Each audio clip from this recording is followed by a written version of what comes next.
What's up, tribe? How you guys doing? Come on in, come on in, come on in. Please hit the like button. Please take a seat. As you guys know by now, this has been a bombshell kind of day. We're going to get into the things of the things.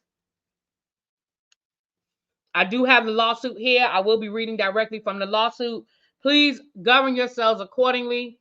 I'm letting you guys know now that this could be a trigger warning, so please govern yourselves accordingly. Come on in. Hit that like button. Take a seat. We do have the lawsuit. Shout out to my girl Pam, who just went through the whole lawsuit over on her channel. I am not gonna read the whole lawsuit because baby, it's 35 pages, but I will read parts of it. Okay. All right. Let's get into the things of the things of the things. Oh, hit the wrong button. All right.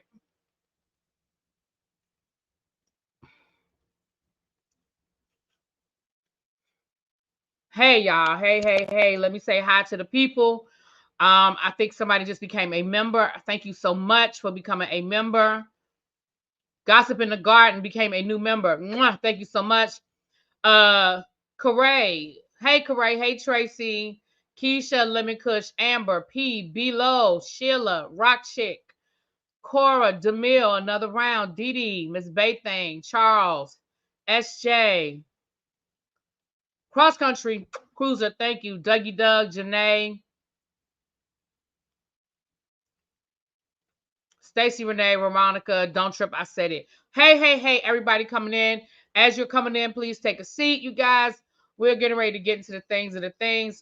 Again, as always, shout out to Pam, the Law Intellect Esquire, who provided me with the documents, and I appreciate you so much for looking out for a sister. Okay, again,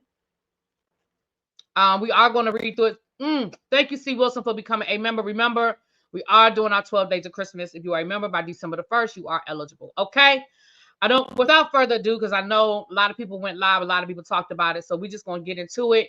I will be opening up the platform when we get done. I want to say this now. Please be mindful of your language in the chat. Please be mindful of when you come up here, your language on the platform. This is a very sensitive topic, and we need you guys to be very careful with your words.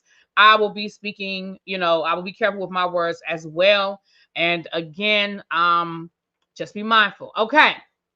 Also, Diddy's lawyers have said that all of these things are not true. So just be mindful that Diddy and his camp have denied all allegations. And of course, in this country, everybody is what? Innocent until proven guilty. So my mods are here. I got some mods in the clouds. So do what y'all need to do. Do what y'all need to do. Okay. All right. I don't want this up on the screen. What's up, nephew? How you doing, my love? How you doing? All right. So I'm going to be reading from the document, you guys.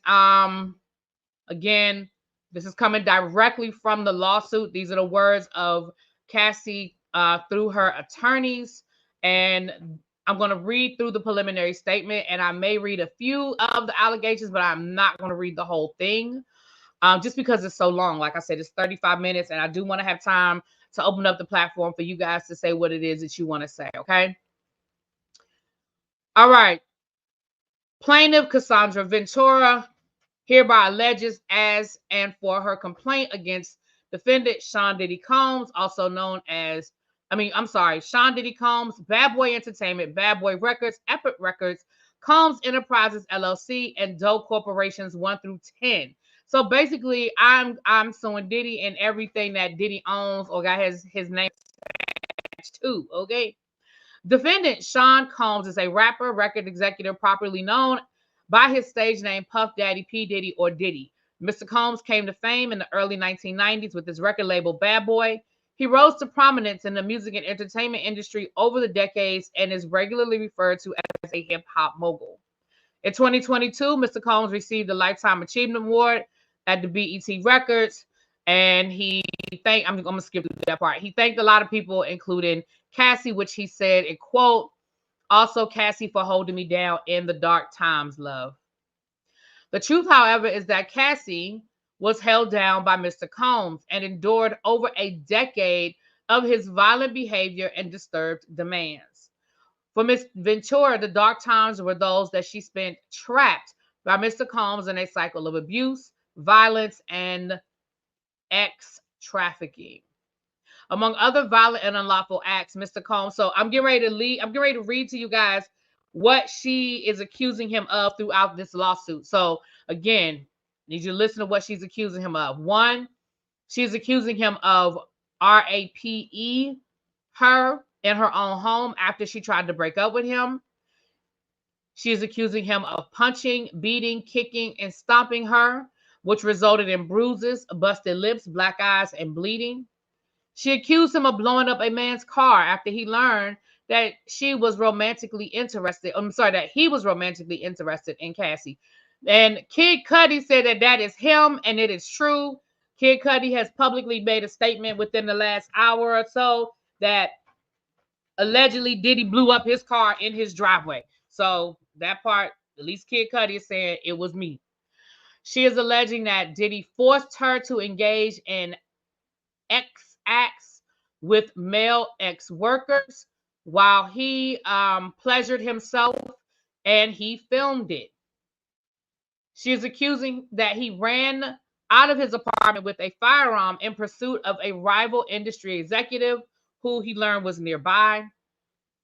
She is accusing that he demanded that she carry a firearm in her purse just to make her uncomfortable and demonstrate how dangerous he was. She is alleging that he introduced her to a lifestyle of excessive alcohol and substance abuse and required her to procure illicit prescriptions to satisfy his own addictions. Miss Ventura met Combs in 2005 when she was 19 years old and he was 37. He signed her to his label Bad Boy, and within a few years, lured Miss Ventura into an ostentatious, fast-paced, and drug-fueled lifestyle and into a romantic relationship with him. Her boss was one of the most powerful men in the entertainment industry and a vicious, cruel, and controlling man nearly 2 decades her senior. Mr. Combs asserted complete control over Miss Ventura's personal and professional life, thereby ensuring her inability to escape his hold. He provided unprecedented avenues for success for the aspiring artist, but in return demanded obedience, loyalty, and silence. Throughout their relationship, Mr. Combs was prone to uncontrollable rage and frequently beat her. These beatings were witnessed by Mr. Combs' staff, employees of Bad Boy Entertainment, and Mr. Combs' related businesses, but no one dared speak up against their frightening and ferocious boss. Following these episodes of horrific abuse, Mr. Combs would immediately attempt to hide Miss Ventura and the evidence of his violent rage. He often showered her with gifts following incidents of physical violence, which is typical of men who are serial abusers. In addition to physical assaults, Mr. Combs frequently reminded Miss Ventura of his ability to cause serious harm, whether by requiring her to carry his firearm in her purse or by blowing up the car of a musician that she was romantically interested in. Adding insult to injury, Mr. Combs used illegal substances and threats of violence to force Miss Ventura to repeated unwanted sexual encounters with male ex-workers. Over the past years, Mr. Combs abused Miss Ventura physically and sexually. She again and again tried to escape his tight hold over her life. Every time she hid, Mr. Combs' vast network of corporations and affiliated entities found her, and those who worked for Mr. Combs' companies implored her to return to him. Many went so far as to explicitly state that her failure to return to Mr. Combs would hinder her success in the entertainment industry. When she believed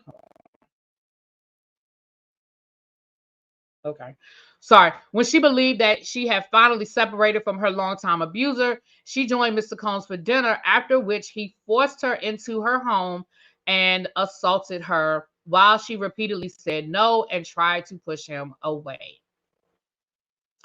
Miss Ventura has now fully escaped Mr. Combs, but the harm that the assaults and abuse he caused her to experience for nearly a decade will forever haunt her. She has required intensive medical and psychological care to recover from the trauma she lived through. Oh, thank you for the Cash App. Thank you, thank you, thank you.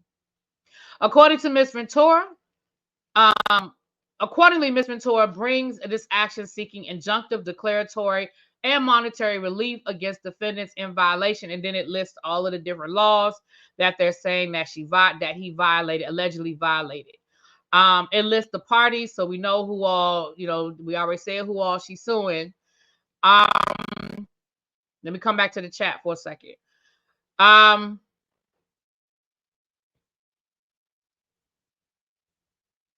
right, you guys. Okay, everybody's in here. Okay, so please hit that like button. Thank you for the Cash App. Hold on, let me see. My phone went off. Thank you for the Cash App. Y'all know I don't do I don't say people's legal names. So thank you for the Cash App. You know who you are. If you want me to say your name, just drop it down in the chat. Thank you so much. All right. I'm gonna read a few more of the allegations, and then we'll talk about what Kid Cudi said.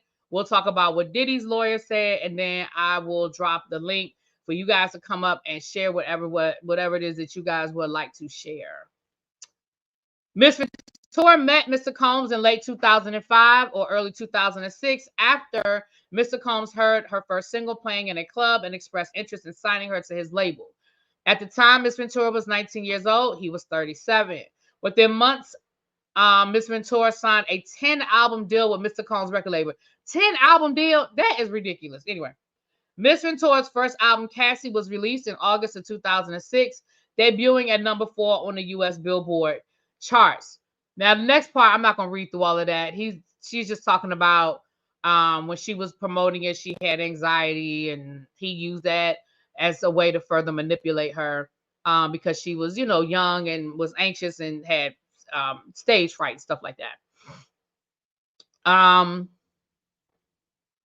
Mr. Combs' recognition and glorification of Miss Ventura's nativity proved to set the groundwork for his manipulative and coercive romantic and sexual relationship with a woman nearly 2 decades his junior. Within a year of signing with Bad Boy, Mr. Combs became deeply entrenched in Miss Ventura's life, almost immediately asserting possession and control over her and asserting himself into all aspects of her career and her personal life. In November of 2006, Mr. Combs invited Miss Ventura to perform his song Come to Me along with him at the MTV Europe Music Awards in Copenhagen, Denmark. After rehearsal for the performance, Mr. Combs walked around in a robe with a drink in his hand, flaunting his lavish party lifestyle to his label's newly signed artists. During hair and makeup leading up to the performance, Miss Ventura's hairstylist and Mr. Combs' makeup artist told her, "He's interested in you."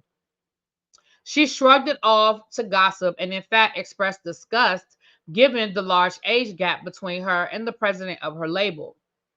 Emphasizing the age and power dynamic early in their working relationship, Mr. Combs positioned himself as a father figure and a protector to her. By way of example, after returning to New York after a trip to Las Vegas, during which she endured a brief hospital stay, Miss Ventura, who by then was fully healthy, went out to a club with her friends. When Mr. Combs saw her out, he reprimanded her, telling her to go home and take care of herself. By the time Miss Ventura thought that her record label was At that time, Miss Ventura thought that her record label was looking out for her well-being and that Mr. Combs had her best interest in mind. Mr. Combs also ensured that he was intertwined with Miss Ventura's personal and social life, for instance, by inviting himself to her 21st birthday party in Vegas. He also brought along famous musicians and producers, thereby flaunting his celebrity status and influence in front of a young and impressionable Miss Ventura. Although Mr. Combs knew that Miss Ventura was in a relationship at the time, and even though he was publicly in a relationship with Kim Porter, he nevertheless pursued her at an after party in a hotel suite. Following her 21st birthday party, Mr. Combs pulled Miss Ventura in a bathroom and forcibly kissed her. Miss Ventura did not consent to the unwanted contact. She immediately ran out of the bathroom in the hotel suite and cried. She told her best friend about it at the time, but was too scared to tell anyone else.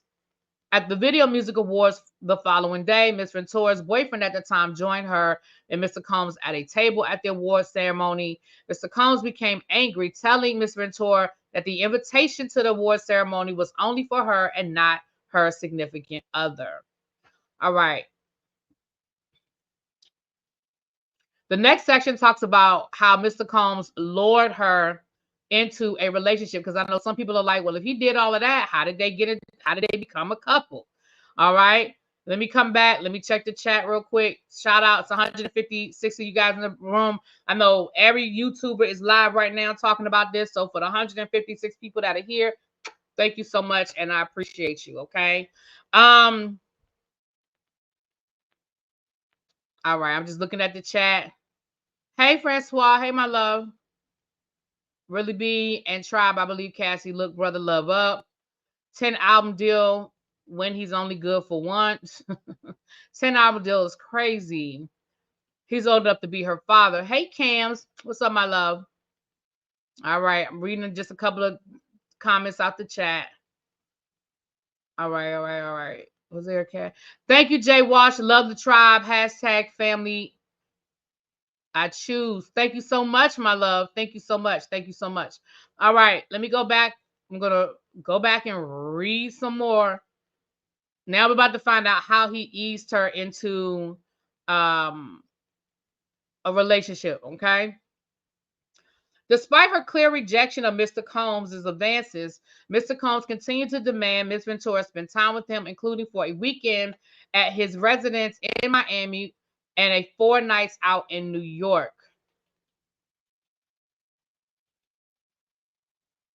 I'm sorry.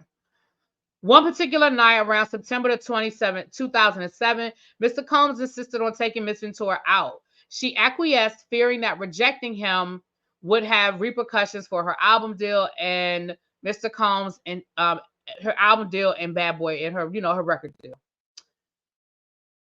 Mr. Combs picked her up from her apartment in Manhattan in a blue luxury vehicle. Miss Combs was surprised when she got out. Miss Ventura was surprised when she got into the car because he was already inebriated. He handed her a pill and told her to take it. When she asked what the pill was, Mr. Combs dismissed her and told her she would like it. She later learned that the pill was ecstasy, something Miss Ventura had never before tried and did not want to try. This was the first time Mr. Combs got her high. He then proceeded to drive recklessly at a very high speed down the west side of Manhattan. Miss Ventura was very scared but did not dare object to Mr. Combs, who appeared drunk, high, and agitated.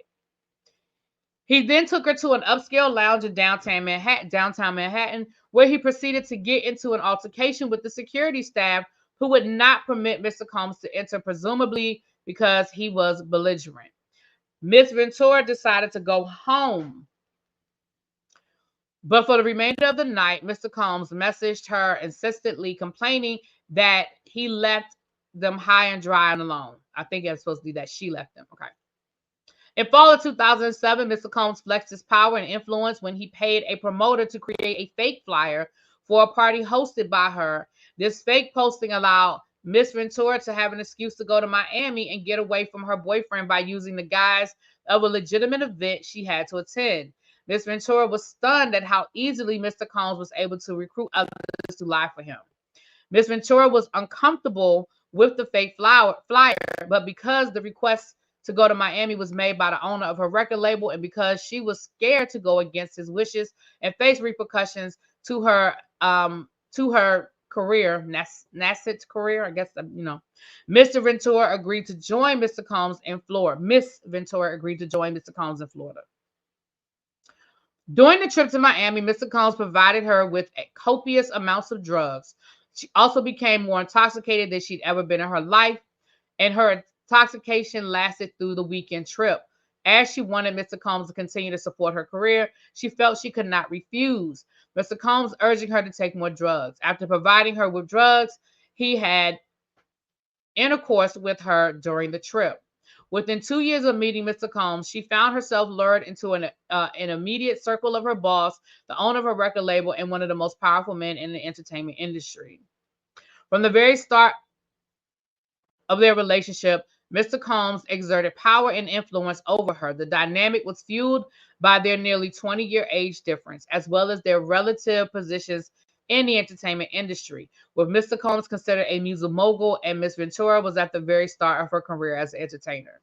Mr. Combs' aggressive and demanding approach to those he worked with made it impossible for anyone to challenge him, and Miss Ventura soon learned that Mr. Combs insisted on blind loyalty from everyone in his inner circle.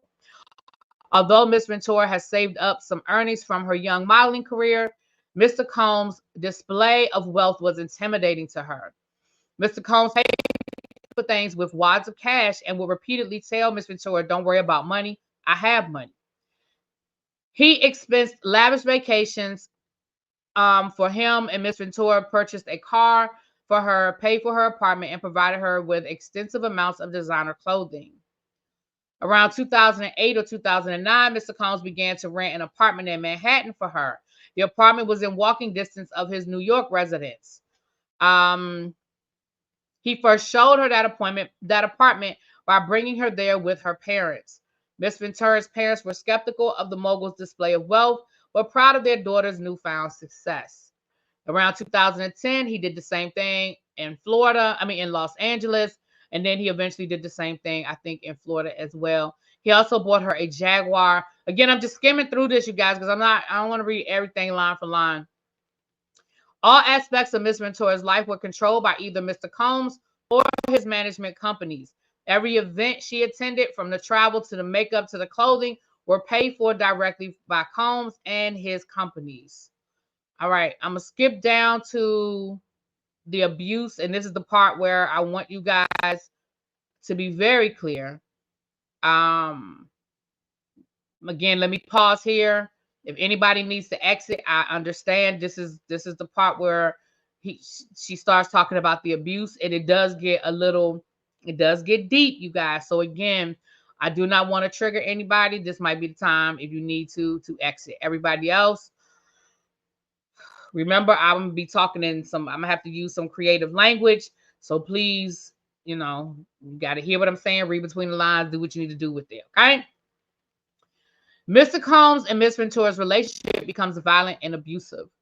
What started as a whirlwind of celebrity meetings and drug and alcohol-fueled parties, however, quickly turned to frightening and violent.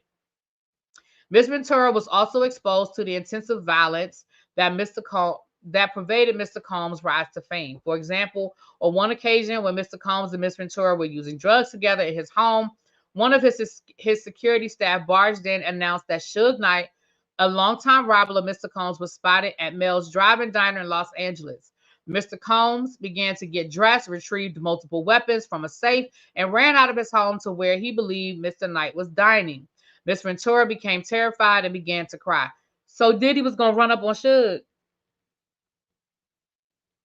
On at least 2 occasions, Mr. Combs demanded that Miss Ventura hold his weapons in her purse. Miss Ventura had no familiarity with guns and was petrified that it would accidentally go off in her purse. There's no clear reason why Mr. Combs required her to hold it, except to reinforce that he was violent, powerful, and dangerous.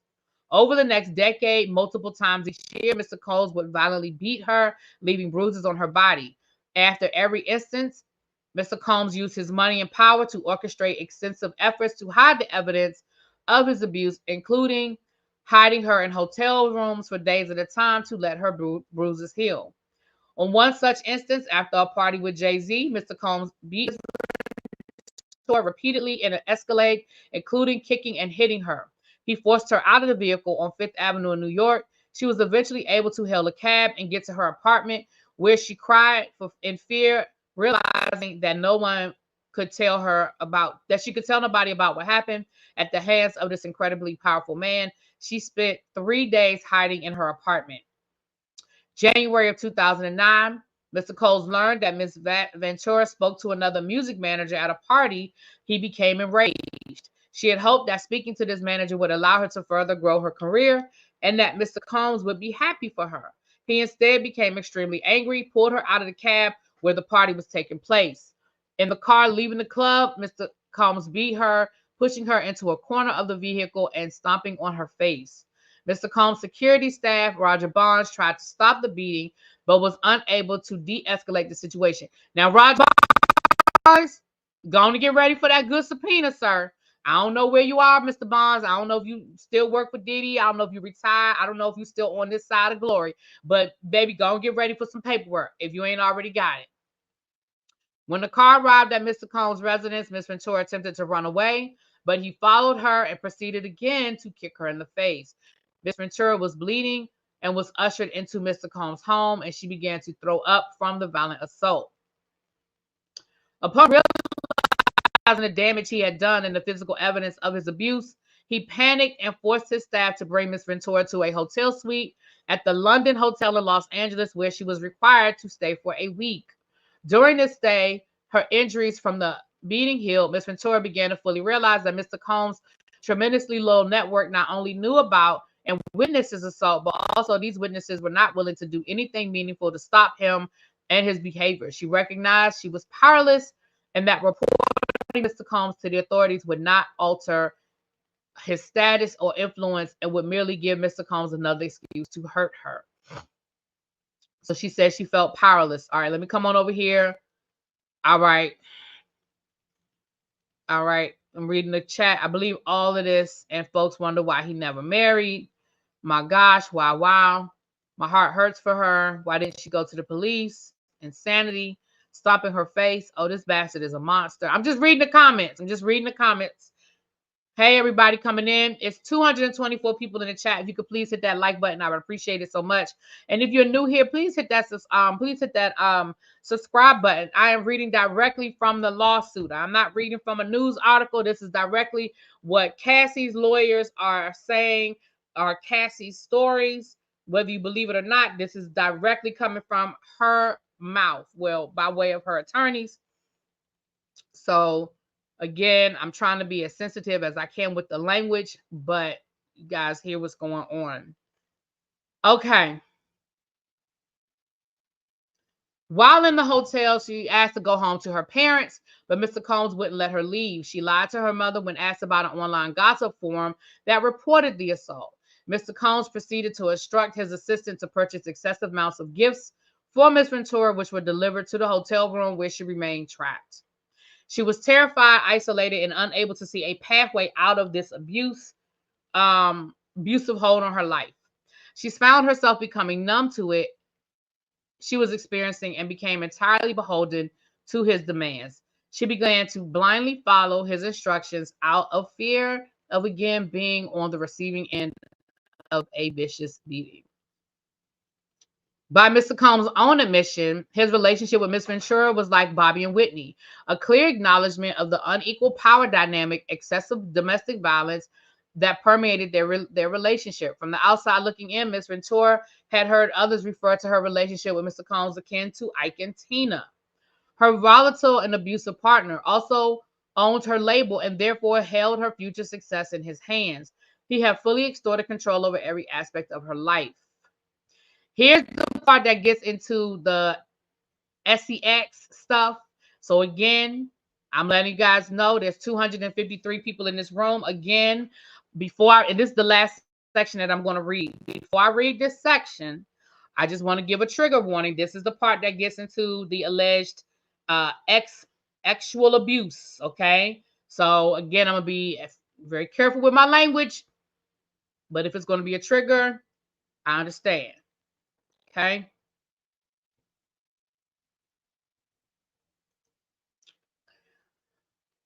All right. Within a few months of beginning a romantic relationship, Ventura felt beholden to his whims and demands.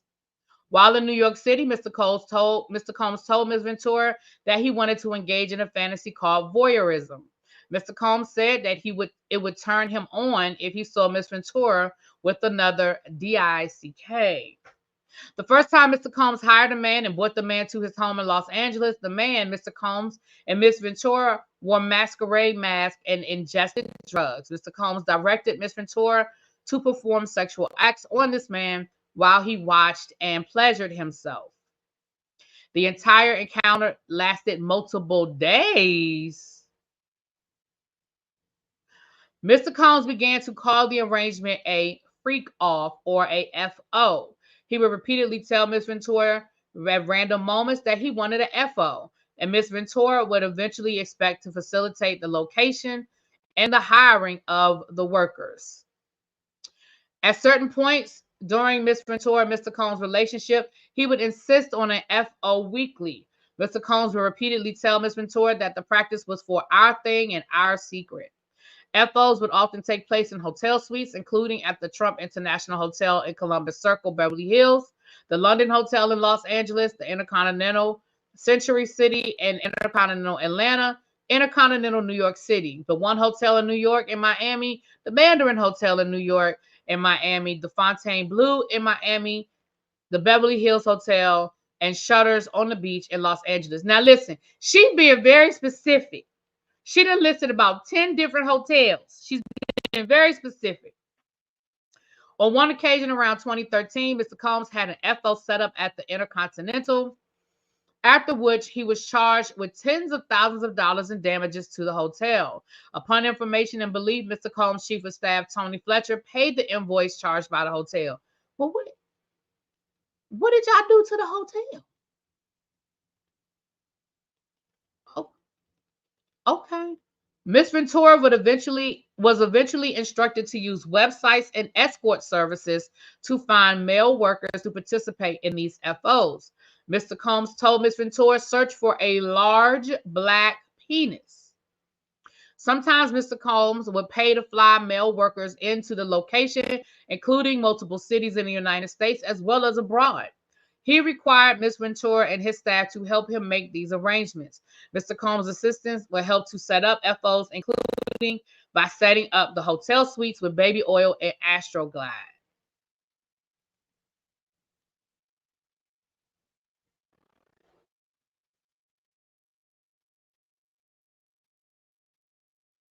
For those who don't know, Astroglide is generally used for anal sex.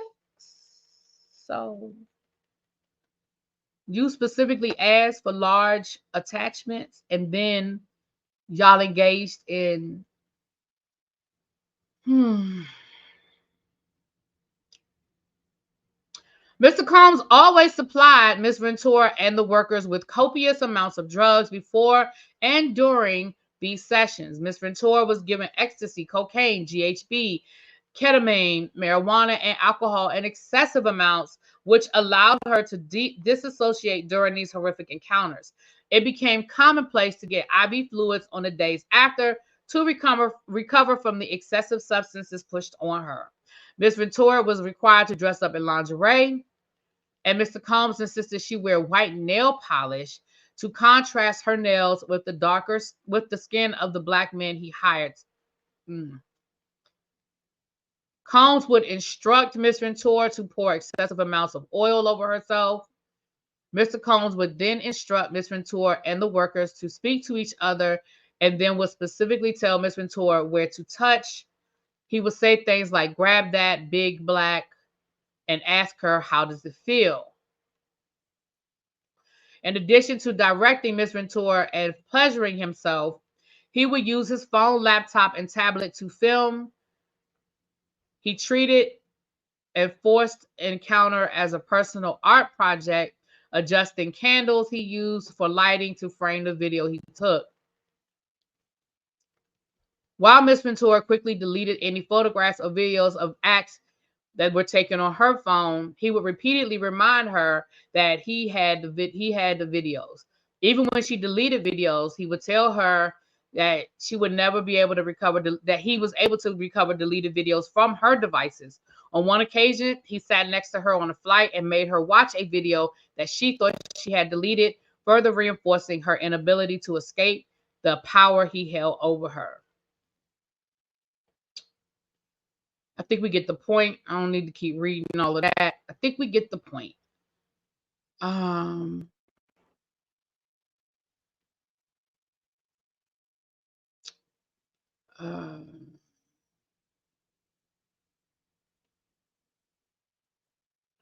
In addition, any suggestion that Miss Ventura would refuse the FO or otherwise report Mr. Combs' abuse was met with ultimatums by Mr. Combs, who would say that Miss Ventura could not go to the police because she had a lot to lose. Around August 15th, for example, in the middle of a surprise birthday dinner for her 29th birthday, Mr. Combs insisted that Miss Ventura leave the party and go to a hotel for FO. When she expressed that she did not want to go, Mr. Combs had Miss Ventura cornered by his security staff in order to force her to leave with him. Wow.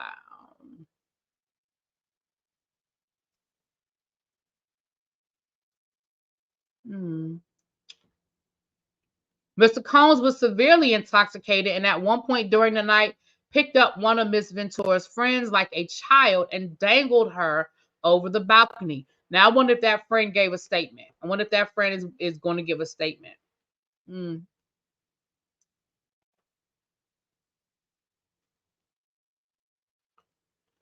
All right. Then she talks about her finally leaving him.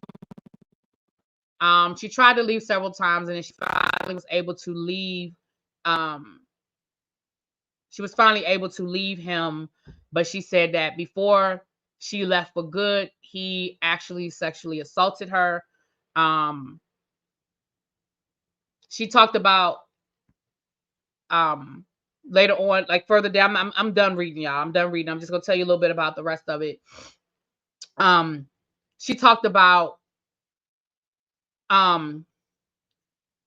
checking herself into therapy for substance abuses. She talked about being in intense therapy for the mental and the physical. She talked about suffering from nightmares. She said that for years she engaged in sexual abuse, except for when she was pregnant.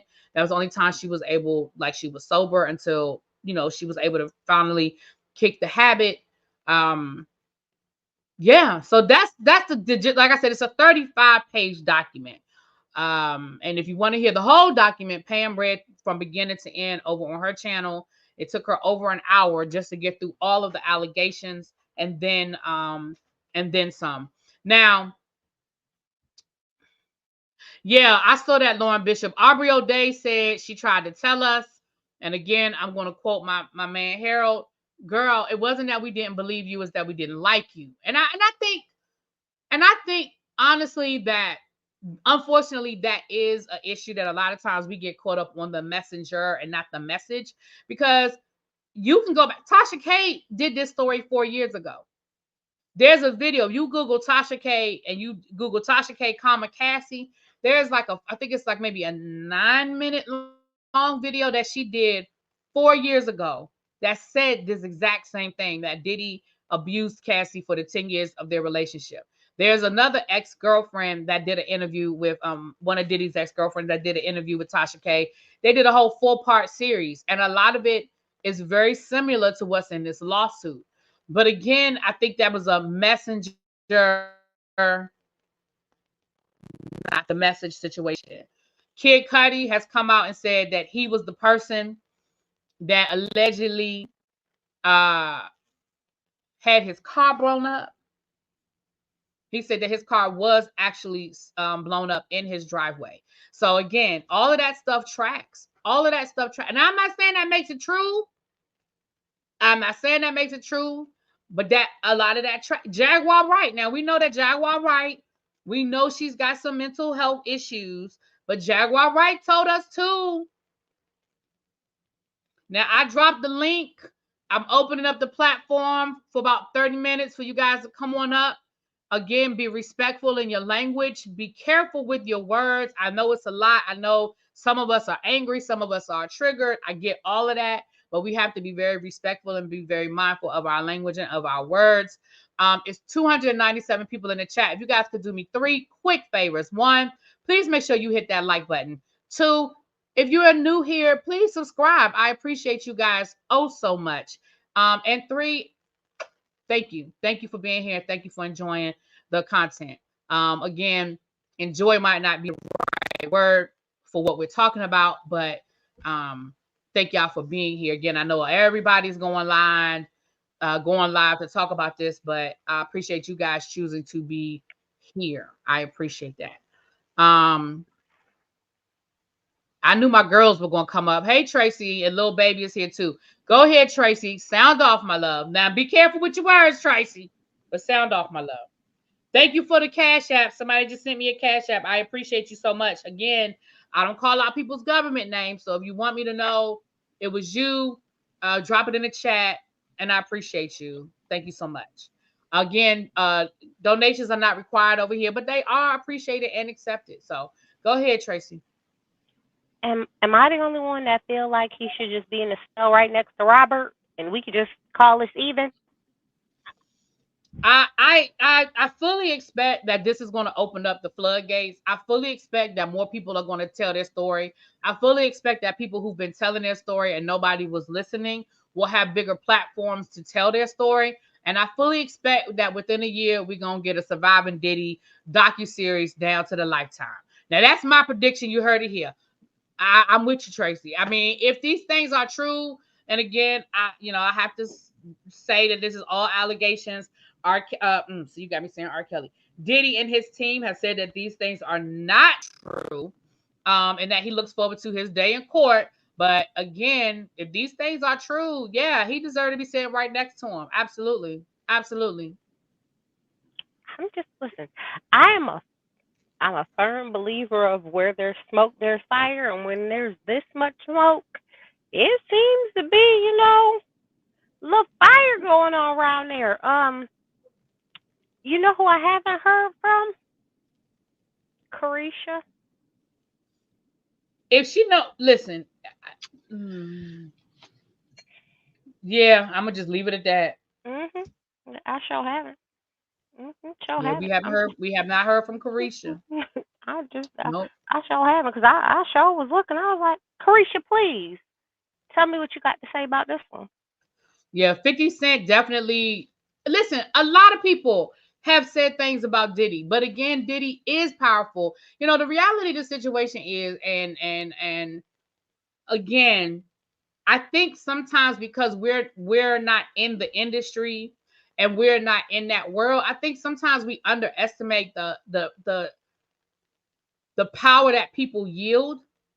And regardless of how people might feel about Diddy, Diddy is one of the most powerful men in the music industry and has been for years. He can probably get any and everybody on the phone if they're not already in his Rolodex as it relates to anything dealing in entertainment. And the reality of the situation is, I'm not judging anybody. I'm not telling anybody because I don't know the decisions and all the ins and the outs of it. But the reality is, I think sometimes people underestimate that power. And yes, we've heard a lot of things, but none of it really took hold. You know what I'm saying? Well, I mean, it wasn't until what the Surviving R. Kelly docu series that Robert went down. So I mean, sometimes it just takes one little domino to start the process, Okay. and then everything starts to fall. So I mean, at the end of the day, I'm just interested to see where everything ends up. Mhm. I do believe that like I said, I believe the dam has broken. Little baby said let the next person go because she's taking care of something right now. D Johnson, is that my little sis Danny, or is that another D Johnson? It's a new D Johnson. Hey, really? Hey D Johnson, welcome. What you got to say?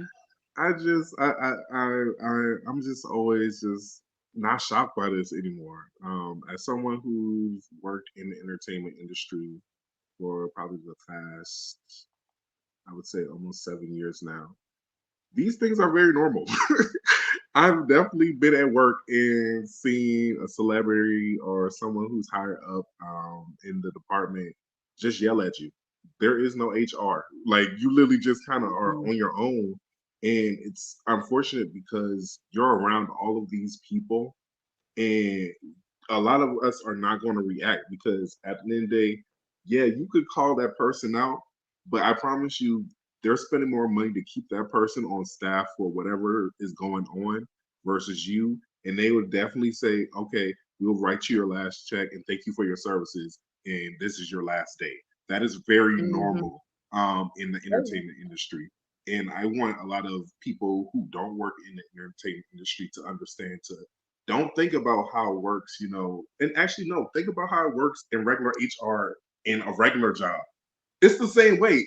There are a lot of times where HR doesn't do it right, a lot of the times. And we need Yeah. to understand there's a difference between, there's HR and then there's not even HR at all. There's literally like you can work on a project for, let's say, well, I don't even want to say who the celebrity is, but there was a celebrity I worked on a project with, and this celebrity went to jail while working on this project. That stalled us from working 3-4 days. He came back after the incident like nothing happened, and we all just had to deal with this person. Mm. So it's very normal to see someone like Diddy, and I think it's a comeuppance because millennials and Gen Zers, they're re-seeing some of these things we've already seen, and as are reevaluating things, I should say, that have already happened. Which is why you don't see any of the Making the Bands re-airing, because if you show that, you automatically be looking at Diddy sideways consistently. But we're trying to rebrand him, and also with the Cassie case, I'm hearing that her term limit was almost about to be up before she could file, so that's why she filed recently. But she's definitely been planning this. I wouldn't be shocked if she's already confirmed in a lot of these things with other people. So then the story is going to keep on evolving, and a lot of people who she has named in that suit will definitely be talking in the next couple days. I agree. I agree with you 100%. And you're right, Alf Mac. Please understand, you guys, that HR is not set up to help you. HR is set up to protect the company. I know some. I ain't gonna tell nobody business, but I know people who work in HR, and at the end of the day, you know, yeah, I it work in is what it HR. is. Oh, I work in HR, and we are 100% there to protect the company. Yeah, I wasn't gonna say your name, but I was just Oh, okay. I do. Look. I'll tell you, we are 100% there to protect the company. I mean, Exactly. sometimes y'all get protected by Right. default, but Right. not. But that's not what we're there for. But yeah, Right. Little baby, and then Bap. You got Go ahead, little baby. I'm not shocked about none of this. It just something about him gave me the creeps. And then when we want to think about Cassie's career, to me it was always odd to me. You have this powerful man. Everyone in the industry knows him. He seems to be able to work out something for not only himself but others. But his girlfriend, who has a hit, whether you liked it or not, has a hit, and she hasn't been able to capitalize off that and do anything else with it music wise. That was always odd to me. Um, I do remember she was dating another producer. I cannot think of his name at the moment, but his face is very recognizable to me. And she stopped messing with him and started dating Diddy. And that whole situation and with how they got together, it was very sketch. Um, and then again, like, we knew of Cassie. We know she did music, but she never did music, even though she was with a music producer slash entertainer, whatever. Again, it's just very odd. So I think a lot of us already surmised in our mind she was there not for her talent at all. Yeah. Again, it's not surprising to me. And and if we are going to mention Carisha, I can see Carisha kind of being down with a lot of this stuff because she just comes off to me as a woman who will do anything for money. I don't even think she needs assistance from any um illicit substances. But that's Um. just me personally. Right. I agree, P. I was actually gonna say that. P said she always looked dead in the eyes. I was gonna say she never looked happy to me. Even when her I and can Diddy see were that. together, they never, she never looked, her smile never made it to her eyes, right? I remember a video, and this was, I can't tell you the year, but it was right before they broke up. It was maybe a year before they broke up, or before we knew they broke up. And Diddy was live. He was on social media, don't probably Instagram or something like that. He was live, and he was, going through the house. You could tell he was drunk. You know, he had people there. You know, they were doing. You know, they were just on live being silly or whatever. And I remember she was in the closet. She was laying on the floor in the closet, and she had like a blanket up to like her neck. And I remember thinking, I know that's a mansion. Why is this girl laying on the closet floor? And I just couldn't figure out. I mean, it just didn't make sense. I'm like, I'm sure there are 5,000 places she could go in that house. Why is she laying on the closet floor? And it wasn't even like, and then Diddy started talking about, look at her, look how spoiled she is. Look at all this that she has. Look, she got so many purses, she got so many this, so many that. Look, she's so spoiled, she's so spoiled. And then probably, like I said, within a year, is when we found out that they had broken up. And that was so odd to me. Again, you know, it's always easy to look back on and everything is 2020 vision. I'm not saying that I could tell that the girl was being treated no kind of way, but I definitely was like, why in the hell is this girl laying on the closet floor in the closet while he was live? And like I said, you could tell he was intoxicated, and it just was weird to me. Like I said, you living in a mansion, girl. Why are you laying on the floor, right? But anyway, go ahead, my love. With this whole thing, I don't know why I decided to read through the comments on like Hollywood Unlocked and Shade Room and all that sort of stuff, but it's amazing to me that each time these type of allegations come out, we go through the same cycle of why didn't she call the police? Why didn't she do this? Why didn't she do that? And it's like each time people explain, oh, well, you know, a person who's being abused doesn't necessarily follow a handbook on how they're supposed to act. It's not like we have guidelines for how you're supposed to be when you're being treated badly, right? That it's ridiculous to me that in 2023, this is still the conversation that we have to have every time somebody says something about a celebrity who's abusing somebody. I agree. I agree. And you know what else I'm sick of hearing? And I don't mean this in any disrespectful way to anybody in the chat if you said it. I'm just saying in general. I am so sick of when people come forward with their stories of abuse, whether it be a man or a woman. When people come forward with their stories of abuse, I'm so sick of, well, why didn't they just leave? Right. Why didn't they call the police? Like this woman wrote a 35-page document explaining to you, detailing to you how this man used his influence, his power, how he used his father figure status to manipulate. She met this man when she was 18 years old. And he waited until she was 21 before if you in the document, it said that he did not make any type of sexual advance on her until her 21st birthday, literally at the birthday party. So this is, if it's true, because I have to keep saying that, if these things are true, this is somebody that's very calculated and manipulating. And I want us to stop acting like it's just that easy, because it's not that easy. Or just be honest and say you're not going to believe the person because you don't want to believe them, because you want to believe the celebrity. Just be honest. Don't ask the questions. Just say, I don't believe her. Exactly. And there's nothing wrong with that. P said, when people come forward, I believe them, and I also want to see evidence of some cooperation. And I think that's fair. And again, I'm not even saying you have to believe people. I'm just saying, can we stop saying, why didn't she just leave? He's a man, he couldn't have been abused. I want us to stop saying those things, because it's not that easy. And again, you don't have to believe the story, but I just get sick of that being with people, because I've seen that all day today. I've been in different chats. I've been on, like you said, I've been reading comments, and it just, you know, with that being said. I had a different statement. I had a different statement. I was like, dang, why didn't she super glue his eyes shut and beat him with a baseball bat? You know, I had a different feeling, but I guess that works too. I mean, Tracy, I'm gonna need you to stop. Listen, Tracy coming up here and always choosing violence. Just always. Listen, when in doubt, always choose violence. I mean, it's not like he ain't earned it, but I'm about to hop off. Right. No problem. Thank you, Bap. I dropped the link for the last time. If anybody has anything they want to come up and add to the conversation, feel free. Again, just be mindful of your words. Be careful with your language.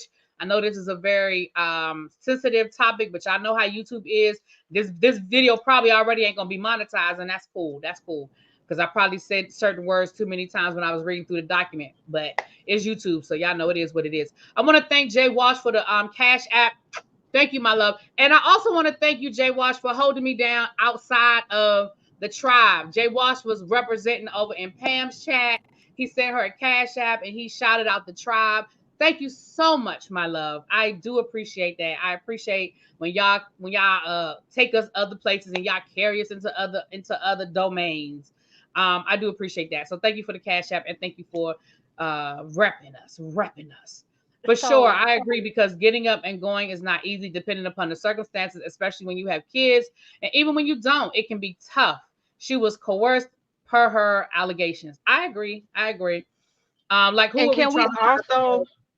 Oh, go ahead, baby.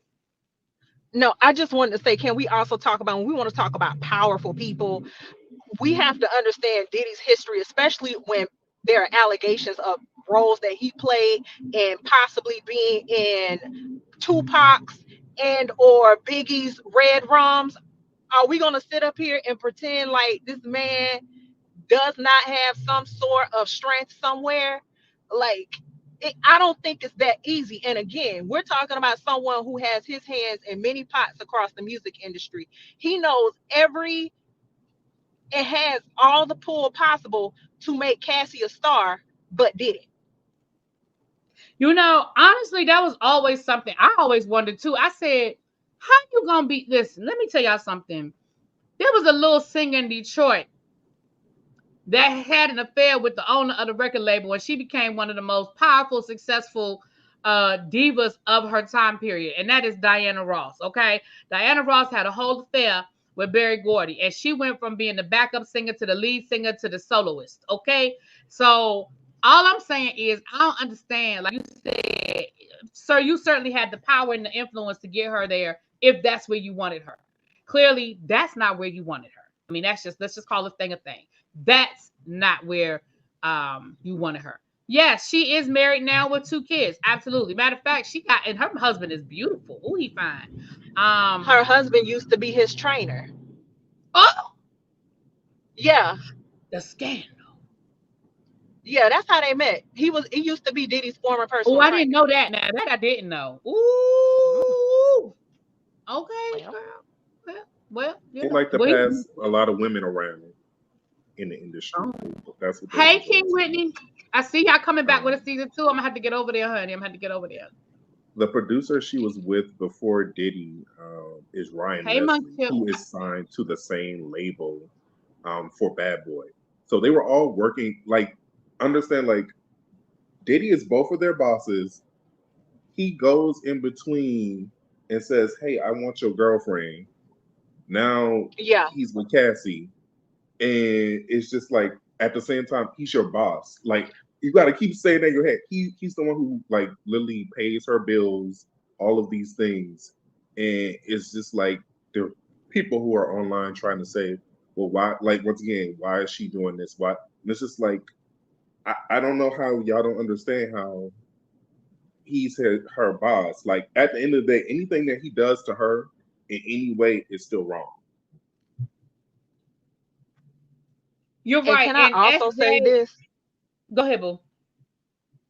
I know you all were talking about HR earlier, but I remember having this conversation with someone a while ago, especially during the Me Too movement. But Hollywood has no HR. It does not. Hollywood don't have no HR department. Where you gonna go file a complaint for sexual harassment or anything And of that sort? Where you gonna go? if something does get filed, a lot of times it's usually like a settlement or a payout that's usually given. There's not usually like even like a hearing and stuff like that. I mean, you can come to me and say, "Hey, my boss is harassing me," but since your boss would be my boss because they're the owner of the company Exactly. that does it, I'm a take the report, I'm a file the report, but where it's gonna go and what's gonna happen with it, most likely absolutely nothing, very little. And I mean, unless there is that legal team that kind of like forces those settlements or does those things, because that's really where that piece comes from, to be like, okay, well, Something has to be done to kind of, hint to tidy this up or to, make this situation whole. We need to do something. So that piece kind of gets handled there. But I mean, yeah, you can come make the complaint, but since you're going to complain to me about your boss, who technically is my boss, who's the owner of the company, I mean, I'll file the report, sure, but it's just going to go internally. It's just going to go up to that same person. So you're really just reporting this. You're just literally telling all of us the same thing that he did to you. So you're just telling all of us what happened internally. So it's just telling more of us y'all business, Right. which is really what kind of happens there. I mean, unless there's like a legal team outside of that. But really, did you see the part where um I was like in and out because I was kind of modding in the chat where they was like that he had heard about Suge Knight and was like, "Ooh, let me go grab my stuff and go run Yeah, up on Suge Knight." I was like, yeah. "What? That's what we doing too? Okay." Oh yeah, that You man was high as Cooter Brown. right. You're right, Kenya. I was thinking the same thing. Remember a couple of months ago, Cassie's husband did make some comments about Diddy, and we were all like, "Where'd that come from?" But of course, this lawsuit, I'm sure, was already in the works. Because something like this doesn't happen overnight. Especially this detailed. And something I was gonna say when P said cooperation, and that's what I was gonna say. I knew I lost my train of thought. I agree, and that's why I think even if you look in the document, she's very specific, and she does mention names. Now, I don't know if she mentioned names to try to coerce those people to speak, or those people have already agreed to speak, because there are parts of the argument, I mean, of the complaint, where she says his staff, his security, but then she was very specific in that one incident where she named, I think Ronald Brown was his name. She was very specific to say his name, so I'm wondering if he has agreed to speak. There's another part in the complaint where she says that her mother took pictures of her back after one of the beatings. So we know that at least at one point, that leads us to believe that there are some pictures. She named certain specific incidents where things happen. She even talked about a message board where people were talking about an incident where he put his hands on her. So she does have some corroboration that at the very least rumors were swirling. Her mother has pictures of bruises, right? So again, for some people, nothing is going to be enough if they don't want to believe it. But for other people, that could be enough to say, hey, like Tracy said, this is a lot of smoke. She talked about a friend of hers witnessing an incident. Like I said, I didn't read all 35 pages. If you go over to Pam's, you can hear her read all 35 pages. But there was an incident where he got upset and he threw a hanger at Cassie's best friend.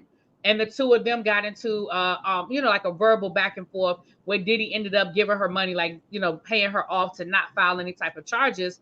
And Cassie said her and that friend are not as close as they used to be. But that friend may be willing to write a statement because she called her by name. TMZ got a police look, child. TMZ, hold on, Lauren. Thank you, boo. Lauren said that TMZ got a police report and 911 audio from 8 years ago. Child, hold on. Let's run on over to TMZ. Hey, Pam. Pam said she needed a break, y'all. She said she would come up here, but then she said, maybe I need to go. Maybe I just need to take a break, and I'm okay with that. With her being very specific about the locations with the hotels, I believe there's staff who remember all of those possible various escorts going in and out that hotel with them. I know they may have had a system, but then at the same time, I don't take I Diddy as don't see someone it who on has too much of a TMZ. system. Hold on, let me refresh my TMZ. I don't see it. Hold on, let me refresh. I'm refreshing my TMZ. Hold on. I don't see it, y'all. Maybe my TMZ moving a little slow. I don't see it. Yeah, I personally don't think Diddy may have had too much discretion with some of those encounters with those escorts. And maybe the escorts don't want to speak, but I believe there possibly may be hotel staff that may have witnessed some things or heard some things because, again, he did cause what, $10,000 worth of damage to one hotel? So you trying to tell me there's no record like that on file somewhere? Oh, really? You said Lauren said they played it on TMZ when it happened years ago. Her mom called the police on Diddy. Well, I'm sure all of that. If there's a 911 call, that's freedom of information. That's real easy. That ain't no hard thing right there. Thank you, Jennifer Miller. Pam Esquire also read it. We already said that, so thank you, but we know, but I appreciate it. Um, I might be late with this statement, but I wonder if they will revisit the death of Kim Porter. I don't know. I mean, you can find stuff on the internet where people are saying that, there are accusations about Kim. Allegedly, people say she was trying to write a book, and that's what happened. That she was fine a couple of days before. So there are some conspiracy theories out there that you guys can find. That you guys can find out there, but you know.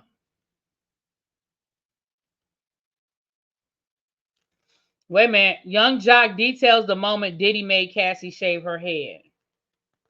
Y'all want to hear this? I don't know how Young Jock knows, but let's listen to what Young Jock has to say.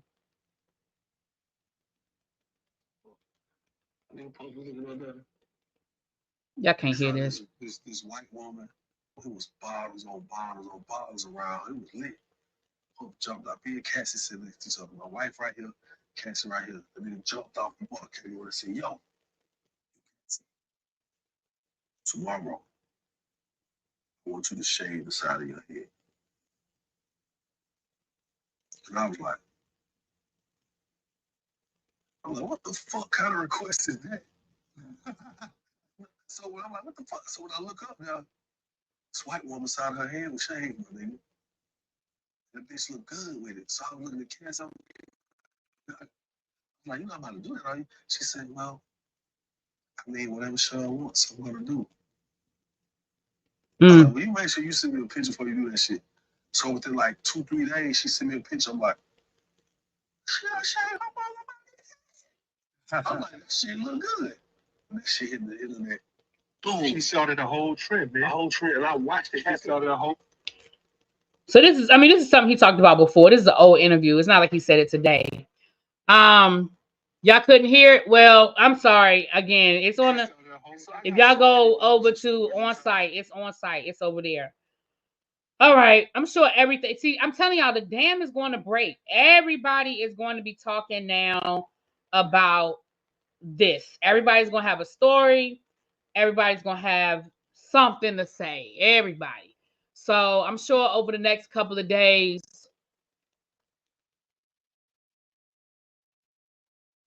we're going to get stories on top of stories on top of stories on top of stories. I'm going to come back. I'm going to come back in about an hour, you guys, to talk about. I actually had something else that I plan to talk to y'all about tonight. And hopefully it'll lighten up the mood. It'll give us a break from this heavy. I have an update to the Lashandra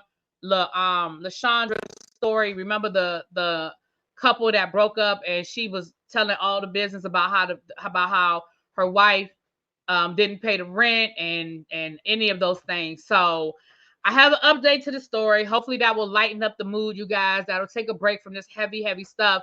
So I'm gonna come back at about 9 o'clock, and we're gonna talk about. We're gonna be long. We're gonna be there for about maybe 30 minutes. But hopefully you guys will come back, and it'll lighten the mood a little bit. Yeah, Diddy's. You talk about what Diddy basically saying he looks forward to his day in court. Yep. Right. The way she was running off them hotels, baby. She must have listed about 10 hotels. Really, she must have listed about 10 hotels. She was very specific. Before we leave out, we always keep forgetting about Misa. We also forget about the other baby mama who didn't she just talk this year or last year? Yeah, she did say something about Diddy. Yeah, she did. So I'm sure she's gonna have to listen. Yeah, when let me tell you something. Just get ready to be inundated with people and their Diddy stories, because again, a lot of times all it takes is one person. We saw it with Harvey Weinstein. We saw it with Bill Cosby, whether people agreed or liked or disliked it or not. We saw it. All it takes is one person to break the dam. And when the dam breaks and people feel like they don't have to be afraid anymore or have to feel vulnerable, baby, it's gonna all come out. So I anticipate that people are gonna be telling their stories, good, bad, or indifferent. A lot of rumors that have been out for years are gonna probably start making sense or putting into context. You know what I'm saying? Again, whether you believe it or not, I have to keep saying no one has been, Diddy has not been found guilty or have not been found liable for anything at this time. These are all allegations that he denies. However, however you feel about it, it's how you feel about it. But over the next couple of days, y'all, this is not going away anytime soon. This is a firestorm. It is everywhere. CNN is reporting on it. I got an alert from CNN reporting on it. So this is not something that's going to go away anytime soon. I don't know. I'm going to say the same thing to Diddy that I said about Michael Orr. If that woman did approach you and wanted $30 million to keep her story, you should have went on and just paid her. Because this, I don't think, is what you wanted. But anyway, with that being said, you guys, thank y'all for coming up. If you are new here, thank you for being here. Thank you for the cash apps. Thank you for the super chats. Thank you for the memberships. I thank everybody for being here. And I will be back. Like I said, I'll be back in about an hour. And it's gonna be a little lighter. It's gonna be a little lighter. We're gonna give you guys an update on LaShondra and what's going on with the two of them and their divorce, honey, because it done took a turn. We ain't been talking about them, but it done took a turn. So we're gonna talk about it, okay? Mwah. Thank y'all for being here. Thank you, D. Johnson. Thank you, little baby, Bat and Tracy. Huh? What'd you say, Tracy?